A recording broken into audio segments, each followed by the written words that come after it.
সাবেক সেনাপ্রধান এম হারুন আর রশিদ বীর প্রতীকের মরদেহ উদ্ধার করা হয়েছে। সোমবার সকালে চট্টগ্রাম ক্লাবের গেস্ট হাউস থেকে তার মরদেহ উদ্ধার করা হয়।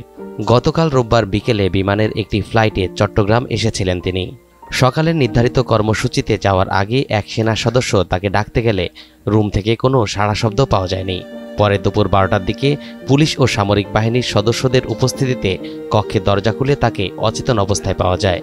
সম্মিলিত সামরিক হাসপাতাল চট্টগ্রামের চিকিৎসকদের একটি দল চট্টগ্রাম ক্লাবে এসে সাবেক সেনা প্রধানের পরীক্ষা নিরীক্ষা করেন। পরে তারা সাবেক সেনা প্রধানকে মৃত ঘোষণা করেন। বিষয়টি নিশ্চিত করে চট্টগ্রাম মেট্রোপলিটন পুলিশের উপকমিশনার আলমগীর হোসেন বলেন, সাবেক সেনাপ্রধান লেফটেন্যান্ট জেনারেল অবসর এম হারুন আর রশিদ বীর প্রতীক চট্টগ্রাম ক্লাবে ঘুমন্ত অবস্থায় ইন্তেকাল করেছেন। পারিবারিক অনুষ্ঠানে যোগ দিতে তিনি চট্টগ্রাম এসেছিলেন। এম হারুন আর রশিদ বীর প্রতীক 2000 থেকে জুন 2002 সাল পর্যন্ত সেনাবাহিনীর প্রধান হিসেবে দায়িত্ব পালন করেন।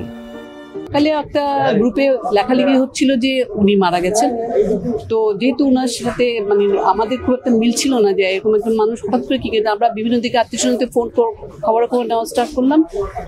পরে ওনার ফ্যামিলিরাও জানলো। তখন আমরা জানলাম যে আসলে উনি ছিলেন ক্লাবের 308 নম্বরে ছিলেন এবং সকালে ওনাকে যখন ওনার ড্রাইভার রেসপন্ড করে পাচ্ছে না তখন খুলে দেখেন উনি। যাই হোক, ওনার এক ছেলে এক মেয়ে, ছেলে অস্ট্রেলিয়া আছে আর মেয়ের স্বামী জামাই এবং ভাবি ওনারা অলরেডি 3টা ফ্লাইটে ঢাকা থেকে আসছেন।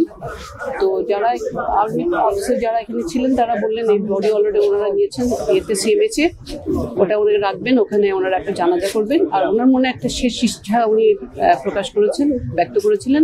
উনি চোখটাকে ডোনেট করেছেন।